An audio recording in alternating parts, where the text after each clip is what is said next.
would like to begin by acknowledging the traditional owners and custodians of the land on which we meet today. Ironbark is joining today from three lands: the Muwinina people of Hobart, the Darug people in Sydney, and the Wurundjeri people of the Kulin Nation here in Melbourne. Their living culture has a unique role in the life of all these regions. We also pay our respect to the deep knowledge embedded within the Aboriginal and Torres Strait Islander community and their ownership of country.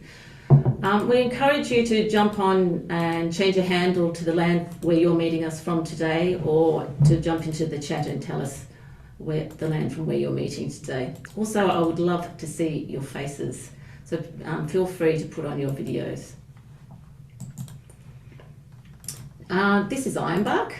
We predominantly work with councils and their communities to reduce emissions, divided into two teams. Our smart lighting team work on council-owned and DNSP street lighting and assets, helping them move from inefficient lights to LEDs and smarts. And the other half is the climate team, who are joining with you today. We support councils in developing climate action and adaptation plans and strategies, inventories, help with target setting, facilitate workshop, community engagement, climate risk project management support, all things emissions and councils. Presenting today, we have Ankit and myself from the climate program. Ankit and I have worked with many councils and corporate inventories and supply chain reporting. And we also have Matt Sullivan, is head and the backbone of the data and analytics, and a great sounding board for any questions that Ankit and I especially have, but also the rest of the team. Also joining today is Sally Jensen. She'll be saying a few words in her role as South East Queensland Climate Resilient Alliance Coordinator, and she'll be talking about how their councils are looking at Scope 3 emissions and tackling Scope 3 emissions. Just a couple of reminders. We are recording this session. Please keep your microphone on mute, and please throw in any questions here on the chat. Please try to be as specific as possible and clear as possible when writing your question. And if we don't have time today to answer all questions, we'll follow up with the call and answer and with a call with you directly and answer on email. Okay, so I'll walk through Scope 3 reporting. So one of the areas we're seeing councils increasingly focus their attention is Scope 3, the emissions that sit within their supply chain. For most local governments, this is actually the largest share of their emissions inventory, coming from contracts they award, the materials and services they procure. It can add up to quite a lot. It can feel pretty daunting space to step into, because unlike your council's operations, you don't have direct control over it, and it can be quite hard to know what you can do about it. But understanding your scope emissions is a really valuable starting point. It helps councils see where their climate impact actually is and make informed decisions about procurement, and demonstrate a genuine progress against their climate commitments. So this is going to be a practical session based on real council challenges. It's not necessarily about perfecting the process you have in place now, but it is about improving it and doing better with the existing data and supplying a simple framework that can be applied immediately. We also have some links to other webinars Ironbark has done, and they will inform this webinar, so it might be, you might want to go back and have a look at those, and they'll provide a lot more insight to this webinar as well. Before we go any further, we'll just go through where participants of today's seminar are sitting in relation to reporting on Scope 3 supply chain emissions. One of the questions was, has your council reported on Scope 3? As you can see, of the attendees, around 30 are not, and 30 are reporting, and around 35 are planning, with some that are completely new to Scope 3. Have you easily been able to, this is a very common question, have you been able to easily access Scope 3 emission factors? 60% found it very difficult, and 17% have no problem. 17% have no problems, so they're the lucky ones. I'd be interested to see if they're part of climate active certification, and 25% aren't sure. Have you been following any reporting standards? Just under 50% follow standards. Rest is split in half between not sure and following standards. And of those standards, it's Greenhouse Gas Protocol, NGAS, Global Reporting Initiative, and Climate Active. Have you been using spend-based activity? Have you been using spend-based, activity-based, or hybrid reporting approaches? There's a little bit of confusion here with 19% not sure and about 40 using hybrid of both spend and activity. And then there's a smaller percentage on activity and a higher percentage on spend, which I was sort of surprised about. Okay, so I'll start with the context. So why Scope 3 matters. For most council, Scope 3 supply chain emissions represent the largest and least visible share of your total carbon inventory. They sit in the contracts councils award and the materials, products, services councils procure. Understanding them isn't just about reporting, it helps councils make smarter procurement decisions, manage climate risk, and demonstrate real progress against their net zero commitments. Most of you will be familiar with this image, probably seen it ad nauseum. It's the graphical representation of the GHG protocol, the Greenhouse Gas Protocol. It was developed by the World Resources Institute for measuring and reporting greenhouse gas emissions for organisations. Think of it as a bit of a rule book for carbon. So you have there up the middle the Scope 1 emissions, direct emissions from owned or controlled sources, council owned or controlled sources, such as the burning of gas and fuel. I'll just go over this quickly, but just for people that it's new to, but Scope 2 emissions are indirect emissions from generation of purchased energy, such as electricity, and Scope 3 emissions are all direct emissions not included in Scope 2 that occur outside the value chain of the reporting company, including both upstream, contractors building a road or provision of water, or contractor fuel, and downstream emissions, electricity used in a building, council leases to a community or a commercial group. In practice, when councils talk about the supply chain emissions, they usually mean the upstream Scope 3, what their suppliers emit. When we talk about value chain, we mean the full picture, including, say, electricity used in building council leases, as well as, so it's upstream and downstream activities, you can see. But today we're going to specifically be looking at that supply chain, so the upstream part.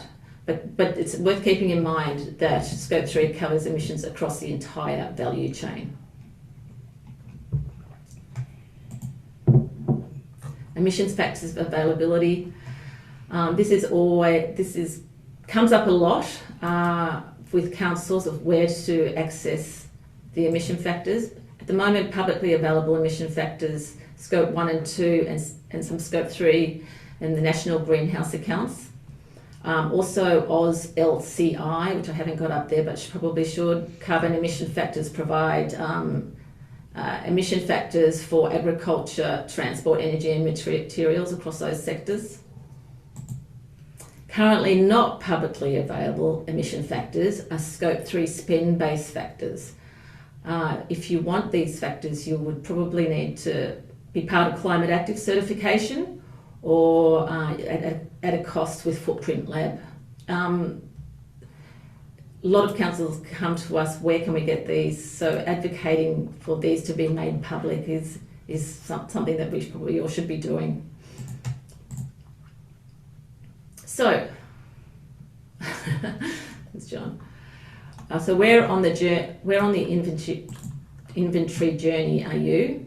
So most councils seem to be who have developed an inventory have reported on Scope 1 and 2 emissions. Some have reported on a handful of Scope 3. This could be employee commute, flights, business, water.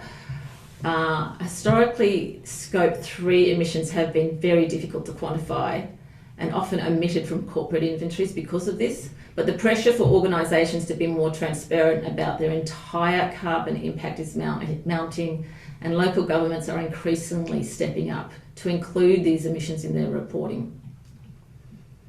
So what we are looking at today is how do we get to that gold standard. We want to get here. We're reporting on Scope 1, 2 and 3 emissions, including all Scope 3 supply chain. With keeping in mind that there is a platinum standard, which would include, we're looking at the upstream, would include the downstream, so the full value chain.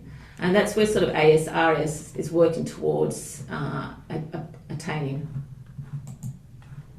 So in an aspirational world, all this information would be at your fingertips. You might get an invoice or a quote and just scan the barcode or scan the QR code and up would pop the information.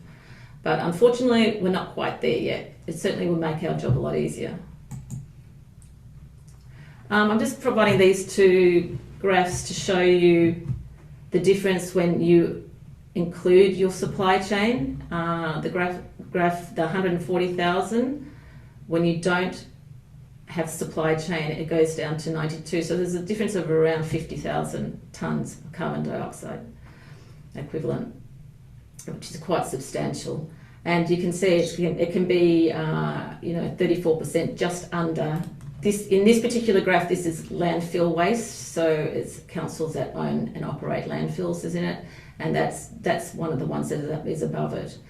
But potentially with a council on these graphs, the second graph here shows a council that hasn't got landfill, and supply chain is right up there with the majority, or over 50% of their inventory emissions. There's someone not on mute. Just check that you're all on mute, please. That'd be great.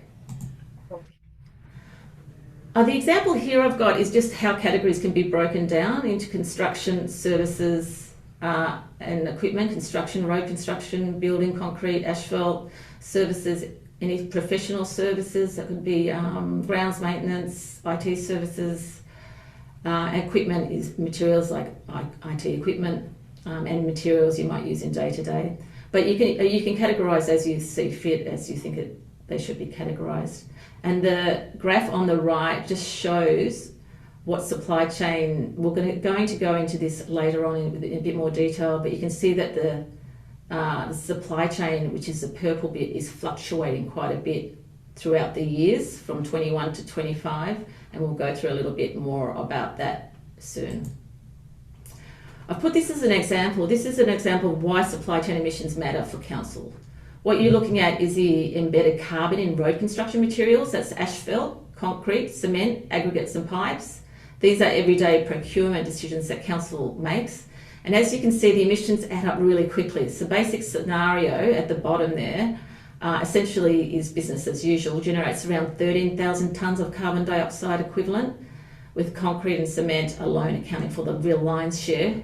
But look at what happens when you start making smarter material choices by shifting to the recommended scenario. Total emissions drop to about 15%, and the potential scenario, which is probably the best, what we want to aim for, which maximises recycled materials, cuts emissions to nearly in half.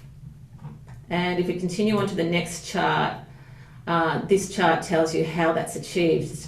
It's simple, really. It's simply substituting non-recycled materials with recycled alternatives, particularly aggregates. This is the power of Scope 3 reporting. Once you can see the emissions embedded in what you're buying, you can start making procurement decisions that actually move the needle without changing what you build or just how you build it. Now we'll hand it over to Sally. Hopefully Sally is online. Yes, great. I'd now like to introduce Sally Jensen, who serves as a coordinator of South East Queensland Climate Resilience Alliance, a partnership of 8 South East Queensland councils working together to build climate resilience across the regions. Sally has been at the forefront of the Alliance's work on Scope 3 emissions reporting and is here to share what that journey looks like in practice, the decisions made, what they found and where it's taking them. So it's over to you, Sally. You. Thanks, everyone, and hello, very good morning to you. I just want to amend that introduction. There's a couple of things. I'm the coordinator of the partnership, but this work on Scope 3 is definitely through the technical expertise of all the council officers who have come together to form a project working group. As you can imagine, as you all know, there's a lot of expertise that goes involved with the complexity of Scope 3 accounting, but I coordinate the project. And also because SECA has been doing such good work, we've actually got 9 council members now. We've got Sunshine Coast Council also joined. So yes, we've started a Scope 3 emissions project probably this time, no, about June, July last year. And the reason we wanted to leverage the collaboration across the region of the Alliance and work together to improve Scope 3 accounting for all councils. We don't think perfect is possible at this stage, but it's so complex that we needed to find ways to improve everyone's management of Scope 3. So we found out, well, I asked everyone and we found out that Scope 3 emissions account for up to 60% of the councils in our region's footprints. So the other reason we wanted to address Scope 3 is because Scope 3 is much more complex. It's data intensive and it's quite inconsistently managed across the region and across all the emissions categories. And the other reason we wanted to address it is that councils don't have often a network of knowledge sharing where we can learn about what other councils are doing and how Scope 3 is being managed. So we wanted to eliminate that duplication of effort and all those challenges that everyone faces, especially in sourcing those who are not reliable emissions factors. So the objectives in coming together was to just find improvements in and reliability for Scope 3 emissions data for all councils. We wanted to increase the consistency in the approach of Scope 3 because it does permeate the economy and across the region for all councils in a regional kind of view. And we wanted to provide high quality, Australian-based credible emissions factors for everyone and started consistency for spend-based factors. We wanted to enhance collaboration and peer learning in this complex emerging space, increase efficiency in data collection, and establish a kind of a regional approach to emissions accounting. We worked up a project in 2 stages, and last year was predominantly just the first stage. We established a working group. We had unanimous support from all councils to work on this bit of a hidden space. And everyone started sharing knowledge. Now, that sounds a bit immaterial, but it has been probably the most rich part of the project. A project working group coming together every week to share how everyone actually looks and accounts for Scope 3, whether it's quite immature in the sense of haven't really engaged in it very much, or very mature, having completed comprehensive footprints for 8 years or more. So we had a few experts within the group from different mature councils, for want of a better word, and they led themed knowledge sharing sessions where we used the GHG protocol to look at how everyone should be looking and measuring the data. What we found through knowledge sharing is that there was a lot of differences in boundaries and different control approaches, especially for, say, waste, treatment of landfills, downstream leased assets, actually. The councils, some councils had in-house staff to do the inventories where the knowledge was in-house, and others didn't have that methodological understanding because they outsourced carbon inventories to a third-party consultant. There was different use of corporate documents and asset registers and different stakeholder engagements and different methods for calculating activity-based and spend-based data. Data was lacking and there was gaps. So what we did after we learned that data practices vary widely and there's a few shared challenges and barriers, we put together an RFQ and decided to joint procure Scope 3 emissions factors, and we created an agreement with Footprint Lab, who sourced the spend-based, Australian-based emissions factors for the Climate Active program. And we started working with them in an approach where they supplied all of our councils with their database of spend-based emissions factors, and that cost under $30,000 for the region. And then because of the different levels of maturity across councils and the goal of just finding improvements for everyone, we hired them and their consultant to work one-on-one with every council to answer a lot of questions that arose with how to implement the data into different councils' systems. And so every council got like 6 hours of one-on-one support, as well as the database of Footprint Labs emissions factors. So in calculating, so the project was basically knowledge sharing, and then joint procuring these emission factors on an annual subscription basis and the one-on-one support. That was what we did last year.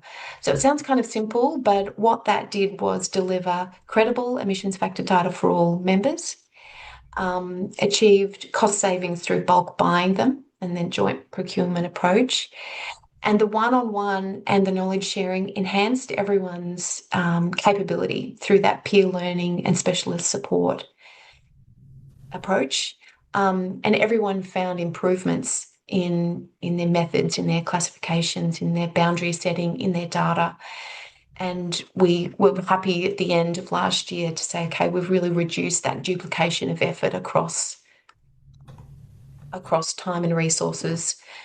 And the approach of the Alliance, where I'm a central shared resource for the region, I got to project manage that, and that saved a lot of time in terms of handling procurement and running meetings and things like that. So a few bits of feedback from our members were, I'm just going to quote some feedback, was it helped us strengthen our approach with better data, clearer methodologies and shared regional learning. Another bit of feedback was the value of keeping the group together beyond the project was one of the main outcomes. And so we've continued work together, and I'll just share shortly what we're doing now. We benefited from better understanding of the methodology behind the expenditure-based emissions factors. So that was from a really mature council who asked a lot of questions of Footprint Lab about where these numbers come from and how to apply different emissions category data sets to different supply chain issues. More confidence and clarity, increased confidence, and the collaboration and knowledge sharing provided valuable insights, resources, and improved readiness.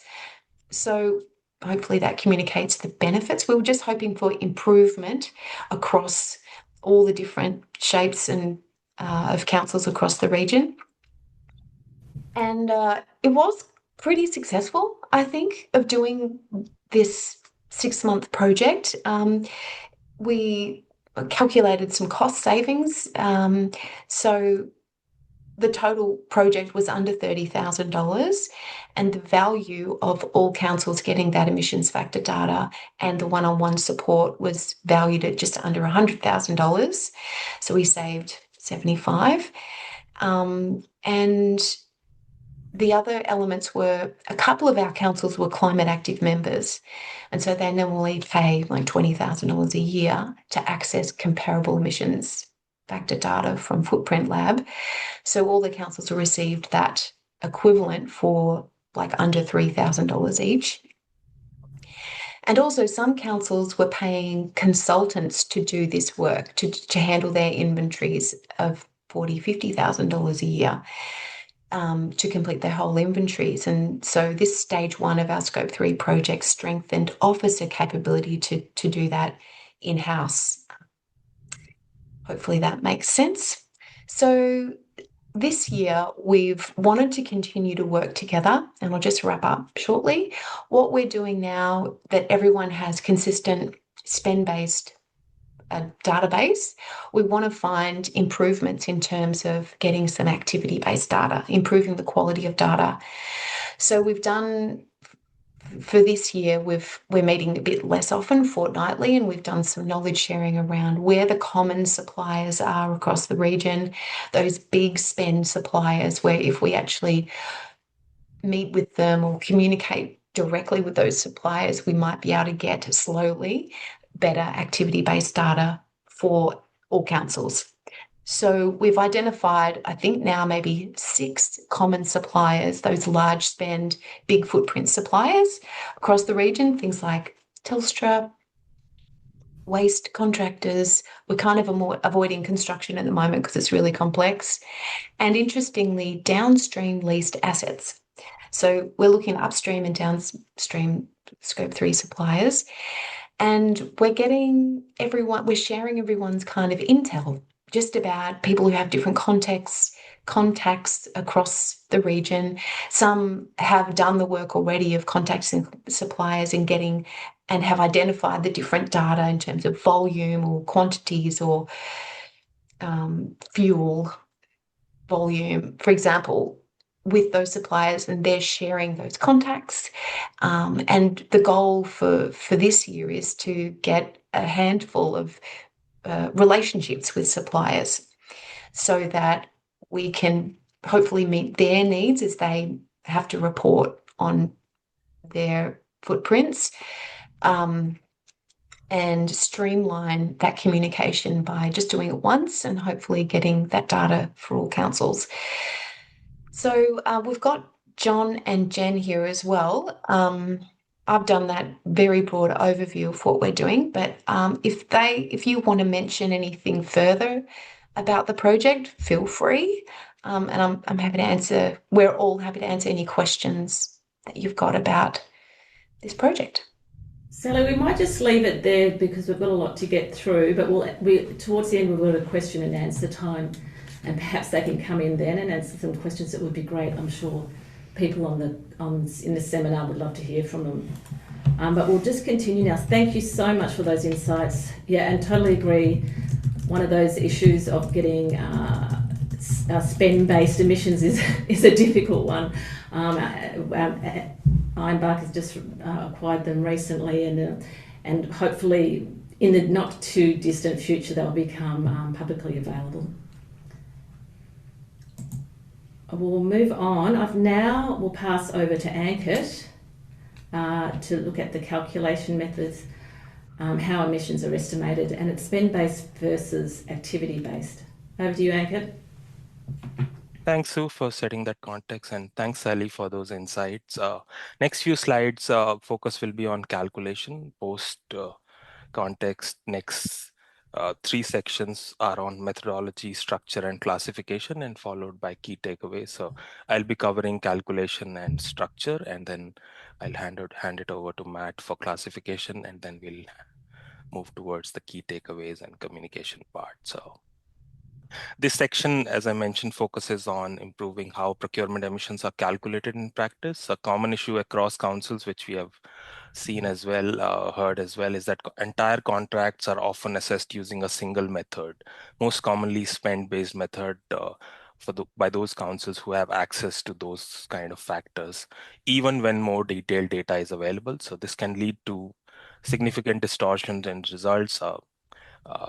Recommended more accurate and practical approach is to break procurement down into components and apply the most appropriate method to each part, rather than treating the contract as a single block. So we'll explore 5 key areas: activity versus spend-based methods, hybrid allocation approaches, what are the decision rules for application, what are the data quality consideration, and lastly, how to avoid double counting. Next slide, please. We'll start off with activity versus spend-based methods. At a high level, most of you would have heard there are 2 primary approaches to calculating emissions from procurement.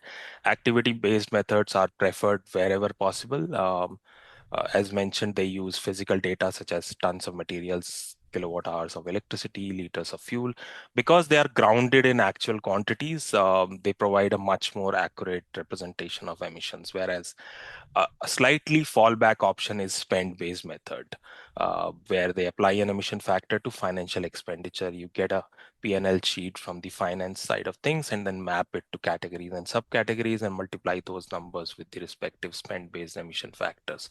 While this makes them easier to implement, uh, we all agree they are less precise and more sensitive to price fluctuations than actual activity levels. So example in point could be construction materials such as asphalt, concrete, or waste tonnage. They are well suited for activity-based methods. In contrast, such as consulting, professional services, IT services, legal support services are generally calculated using spend-based methods, obviously due to limited physical data availability. Uh, Oops. at present, many councils still rely heavily on spend-based methods, which is totally okay for the time being, meaning there is often significant scope to improve the accuracy where activity data exists but is not being used. Now, where do we get the emission factors? A lot of this has already been discussed, especially on the spend-based side of things. There are two data sets which have been mentioned, so I'll not spend too much time here. But both of these factors are behind a paywall. So there has to be either a subscription or similar sort of model to be explored, and then councils can access those factors. Next slide. I'll straight away move to the hybrid allocation approach. In reality, most procurement is not purely activity based. So it's easier to say use activity based or spend based, but it tends to sit in reality somewhere in between.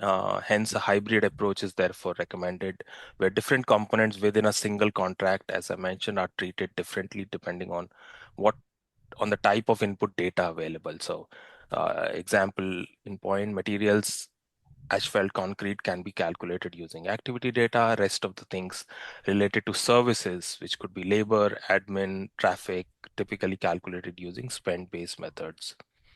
Um, in a Again, example in point is a typical road upgrade project. This means tons of materials are directly measured while supporting services are estimated using through spend. And this blended approach or hybrid approach is both practical and significantly improves accuracy compared to using a single method across the entire contract. So this is something which can be taken into consideration while moving forward to allocation of procurement across approaches. Next slide, please. Now, how do you decide this? So, what are the decision rules? So, to make implementation manageable, it helps to apply a simple set of decision rules rather than trying to achieve full precision from the outset. And we are not looking for perfection. We are trying to improve on a step-by-step basis. Uh, Across a number of years, there needs to be improvement rather than perfecting in one go. Activity-based methods should be prioritized where emissions are material, physical quantities are available, and the procurement category is resource intensive. So for sure, there should be applicability of activity-based methods. Spend-based methods are appropriate where emissions are relatively low, where actual activity data is not available, or where procurement is service oriented. In practical terms, this means council should focus on activity-based effort on high-impact categories, could be roads, waste, construction, major infrastructure works, while using spend-based for areas such as professional services, software, admin support, and allied sort of support or services. Again, the intent is to direct effort where it meaningfully improves the overall emissions accuracy rather than trying to convert everything to a activity-based data. So those were some of the decision rules. Now, coming to next immediate question is in terms of hierarchy. How do you decide what kind of data quality hierarchy to be followed? So it's useful to think about procurement data in terms of hierarchy. At the highest level is supplier specific data, either through environmental product declarations or verified measurements, actual data that provides the most accurate and reliable emissions estimates. The next level is industry average emission factors. Now, it could be a lot of these factors might not be available right now, but it might be, we might get those availability as we move forward in the next few years. Then this is the kind of hierarchy which needs to be followed. So industry average emission factors could be widely used, and they provide a reasonable level of accuracy where supplier data is not available. And the third level is spend-based proxies, which are easier to apply, but as all of us know, they provide the least precision and most sensitivity to assumptions. Another area which requires careful consideration is how to avoid double counting, because if you most of the times there are emission sources which can be applied to both kinds of methods, and um, at times it happens that both the emission sources activity data gets applied to both methods. So this remains one of the most common challenges, where the same emissions are captured more than once across different scopes or categories. Typical overlap areas include fuel consumption, electricity, which is already captured in some of the scopes. So uh, a simple and practical principle could be that emissions should only be counted once across the inventory. If they are already captured under another scope, they should not be re-included. They should just be excluded. So if you maintain a clear category boundary, that will help the council to produce credible and consistent reporting. Next slide. Lastly, just a recap of the example on how this works in practice. Consider a road resurfacing contract valued at around $5 million. There are some components, materials, asphalt, concrete.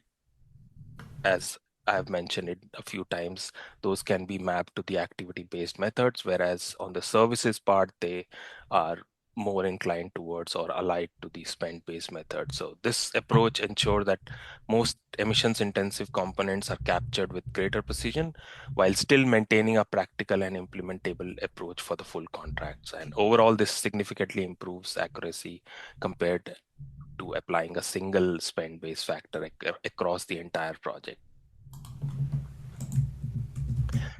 Now, that was the calculation part, how emissions are estimated or calculated, how to improve calculations. We'll move to the structuring side of things in terms of how to organize data. Uh, this will focus on scope 3 emissions, as how scope 3 emissions are structured after calculation. A key improvement is separating upstream scope 3 emissions into operational and project-based category. This distinction helps council better understand what is driving emissions and improves the usefulness of reporting for both internal decision making as well as for external communication. So we'll explore why this separation matters, how to define each category, how to apply a practical tagging approach, and how to manage those gray areas. Next slide, please. This is an example which we saw earlier as well. It shows a typical emissions trend over a 5-year period for a council's supply chain emissions.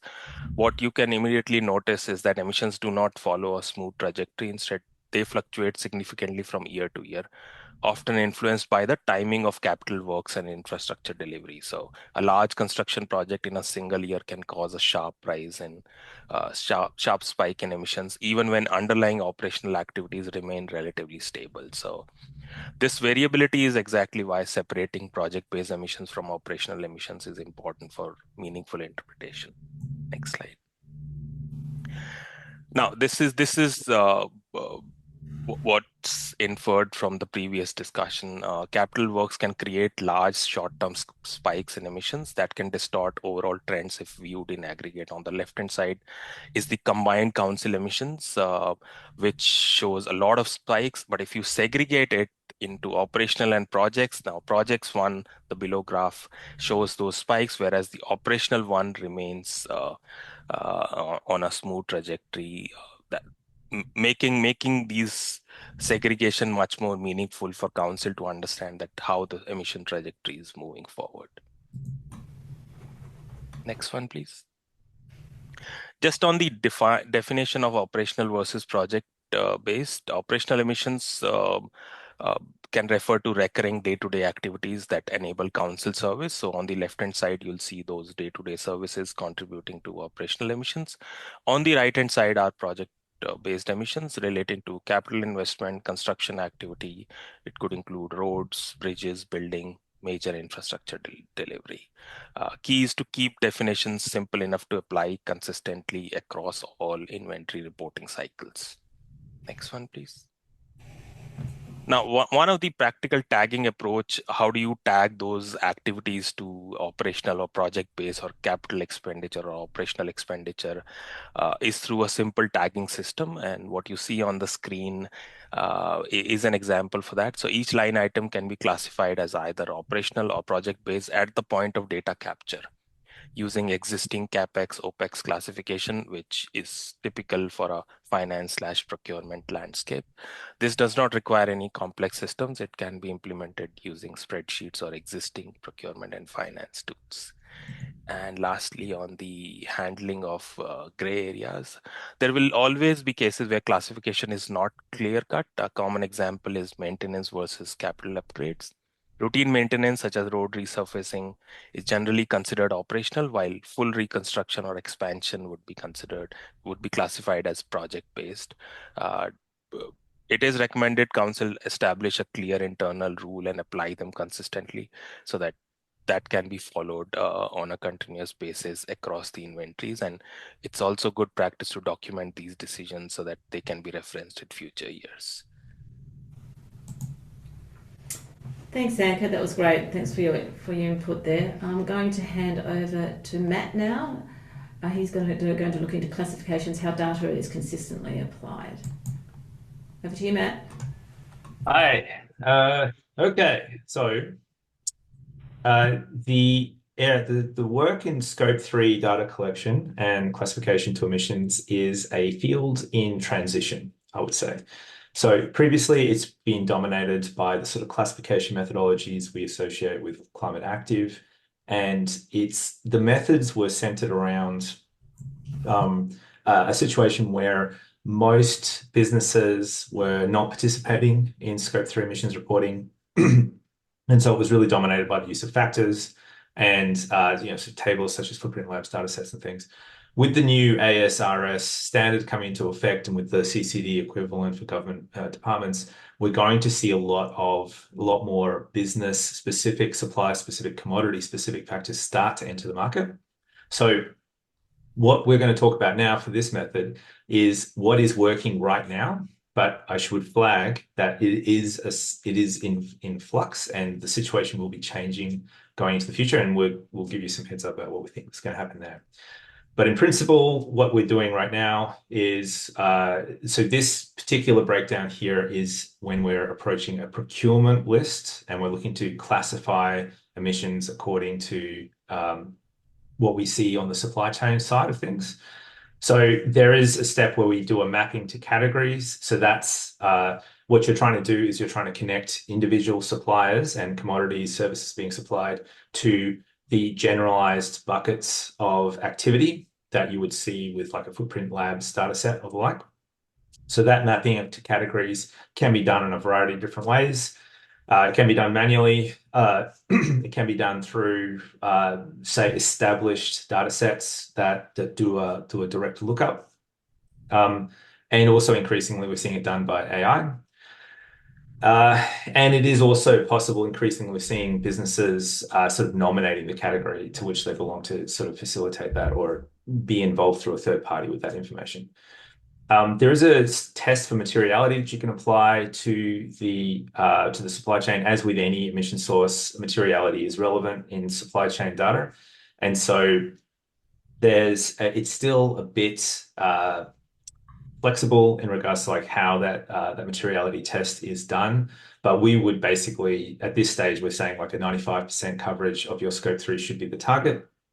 So the first test for materiality can be done just off a dollar value. So you can you filter your list for your dollar values and seek to target them.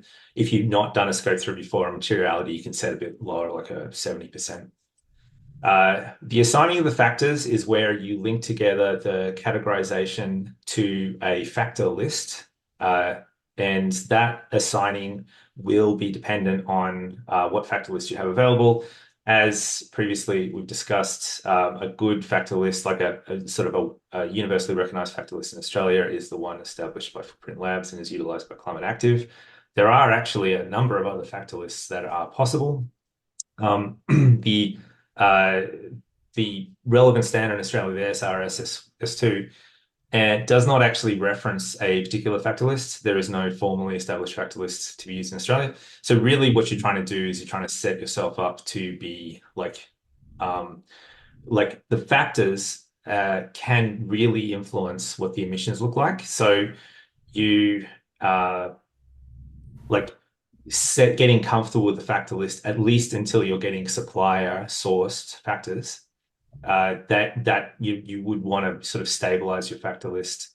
And so with the changing in how Footprint Labs is managing the contract and the contractual availability of that sort of climate active factor list, that's going to probably likely to be the better solution for the interim.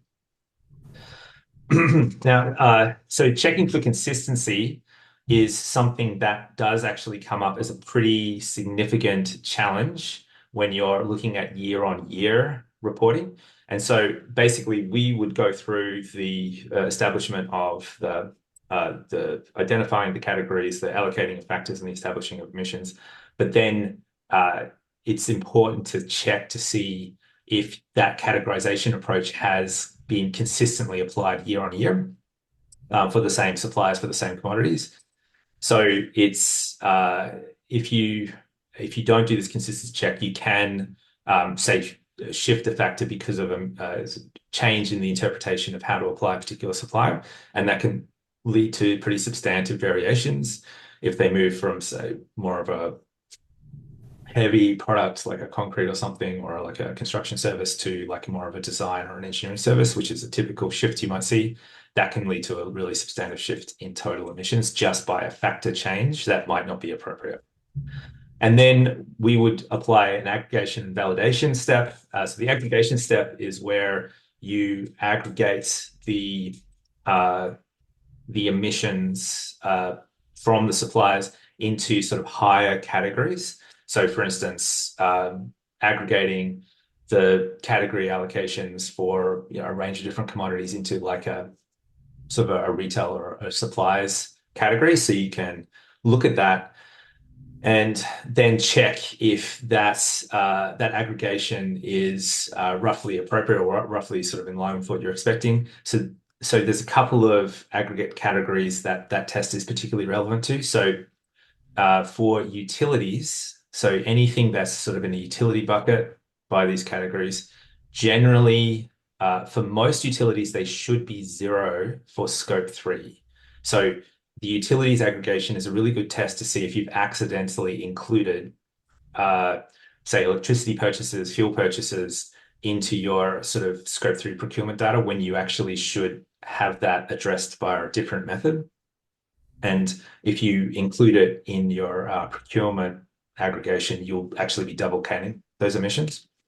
But it's not all utilities. And so that's, but tests like that we found to be very invaluable for making sure that we haven't inadvertently included a supply where we shouldn't. And then so we've changed slides, but tips on classifying. So the the latest factors lists from climate action from Footprint Labs have all of the factors allocated according to ANZIC codes as well, and that's really good because ANZIC codes are very universal. For those who don't know what ANZIC codes are, they're just a code system that's been established by the federal government for classifying industrial activity, and it's very broadly recognized outside of sort of scope 3 and supply chain and embedded carbon. So that means the information is sort of much more readily available as to that classification. And if you go down to a level 4, which is a 4-digit classification, then you get really good granularity and you get a good match against what the Footprint Labs factors are.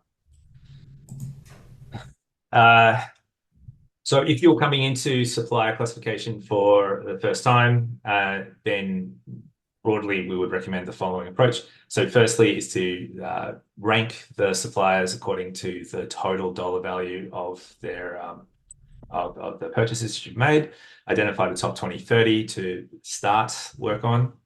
And then that with 20 to 30, it's quite straightforward to do a manual allocation. We Ironbar could supply you lists of the classification. It takes potentially, if you don't have another source, it can take a little bit of time to get your classification lookups lined up, but there, you can, once that's done, you can easily do an allocation process.